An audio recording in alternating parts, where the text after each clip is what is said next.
Salam sejahtera untuk kita semua. Pagi ini kita akan belajar dengan tema menghidupi gaya hidup mengampuni. Ayatnya diambil dari 2 Korintus pasal 2 ayat 5 sampai 11. Saya akan bacakan dari 2 Korintus pasal 2 ayat 5 sampai 11. Harus diampuni orang yang bersalah. Tetapi jika ada orang yang menyebabkan kesedihan, maka bukan hatiku yang disedihkannya, melainkan hati kamu sekalian, atau sekurang-kurangnya, supaya jangan ada aku memberikan hati beberapa orang di antara kamu. Bagi orang yang demikian sudahlah cukup teguran dari sebagian besar dari kamu, sehingga kamu sebaliknya harus mengampuni dan menghibur dia, supaya ia jangan binasa oleh kesedihan yang terlampau berat. Sebab itu aku menasihatkan kamu supaya kamu sungguh-sungguh mengasihi dia. Sebab justru itulah maksudnya aku menulis surat kepada kamu, yaitu untuk menguji kamu apakah kamu taat dalam segala sesuatu. Sebab barang siapa yang kamu ampuni kesalahannya, aku mengampuninya juga. Sebab jika aku mengampuni, seandainya ada yang harus kuampuni, maka hal itu kubuat oleh karena kamu di hadapan Kristus, supaya iblis jangan beroleh keuntungan atas kita, sebab kita tahu apa maksudnya. Kata mengampuni suatu kata sederhana, mudah diucapkan, tapi tidak selalu mudah untuk dilakukan. Manusia pada dasarnya sejak dia lahir ingin membalas, cenderungnya itu ingin membalas. Padahal di Alkitab sudah jelas, pembalasan itu adalah haknya Tuhan, bukan haknya manusia. Tuhan yang menciptakan manusia. Saya akan bacakan dari Ibrani pasal 10 ayat 30. Ibrani pasal 10 ayat 30. Sebab kita mengenal Dia yang berkata, pembalasan adalah hakku, akulah yang akan menuntut pembalasan. Dan lagi, Tuhan akan menghakimi umatnya. Di dalam kitab Ibrani pasal 10 ayat 30 tadi, itu diambil dari nats yang ada di dalam kitab Ulangan pasal 32 ayat 35 sampai 36. Jadi sebenarnya sejak zaman perjanjian lama, sejak sebelum perjanjian baru ya, itu sudah dikatakan bahwa pembalasan itu adalah haknya Tuhan. Saya akan bacakan dari Ulangan pasal 32 ayat 35 sampai 36. Ulangan pasal 32 ayat 35 sampai 36. Hakkulah dendam dan pembalasan pada waktu kaki mereka goyang, sebab hari bencana bagi mereka telah dekat. Akan segera datang apa yang telah disediakan bagi mereka. Sebab Tuhan akan memberi keadilan kepada umatnya dan akan merasa sayang kepada hamba-hambanya apabila dilihatnya bahwa kekuatan mereka sudah lenyap dan baik hamba maupun orang merdeka sudah tiada. Pembalasan dendam itu adalah haknya Tuhan, bukan haknya kita. Jadi Tuhan itu yang maha adil. Seadil-adilnya hakim, pasti tetap lebih adilnya Tuhan. Kembali kita ke tema yang mengampuni tadi, menghidupi gaya hidup mengampuni. Kenapa kok kita diminta supaya mengampuni? Ada 3 hal ya. Mengampuni berarti melepaskan hak untuk membalas. Tadi sudah saya jelaskan di awal, pembalasan adalah haknya Tuhan. Jadi saat kita mengampuni itu kita lepaskan hak kita untuk membalas. Jadi itu sudah dikembalikan kepada yang punya hak, yaitu Tuhan semata-mata. Karena Tuhan yang maha adil. Tuhan maha adil, maha kuasa, maha sayang, maha kasih. Tapi dia memang tegas. Tegasnya kita beda sama tegasnya Tuhan. Tuhan yang paling tegas, yang paling adil. Keadilan Tuhan itulah yang sempurna. Jadi kalau di lembaga manusia ada namanya pengadilan, kan ada yang istilahnya banding-banding, ya kan? Nanti ada finalnya di Mahkamah Agung, ya. Jadi itu bertahap. Tapi itu pun kadang ada namanya peninjauan kembali. Ya, jadi memang yang paling adil itu adalah Tuhan.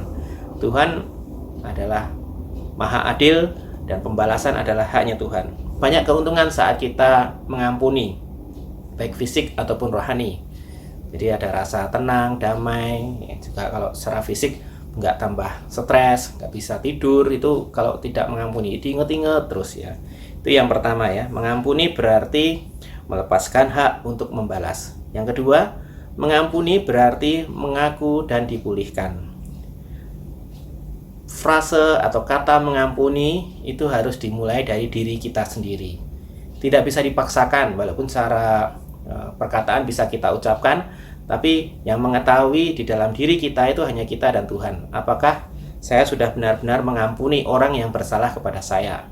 Ya, jadi itu dimulai dari diri kita sendiri. Berarti itu harus mengaku dan itu akhirnya dipulihkan. Hanya Tuhan dan kita yang tahu. Jadi tadi mengampuni itu melepaskan hak. Terus yang kedua, mengampuni berarti mengaku dan dipulihkan. Dan yang ketiga, dampak dari sebuah pengampunan itu ada beberapa hal. Ada hukum sebab akibat, tabur tuai ya. Jadi dampak dari sebuah pengampunan itu apakah yang akan kita pilih itu? Yang pertama dampaknya diampuni Tuhan, ada rasa damai, harmonis hubungan kita dengan Tuhan dan sesama, dan akhirnya juga berpengaruh terhadap kuasa kesembuhan. Itu dampak dari sebuah pengampunan ya. Menghidupi gaya hidup mengampuni. Jadi mengampuni itu rupanya gaya hidup, dan itu harus kita usahakan. Kalau kita di sekolah itu ada namanya papan tulis.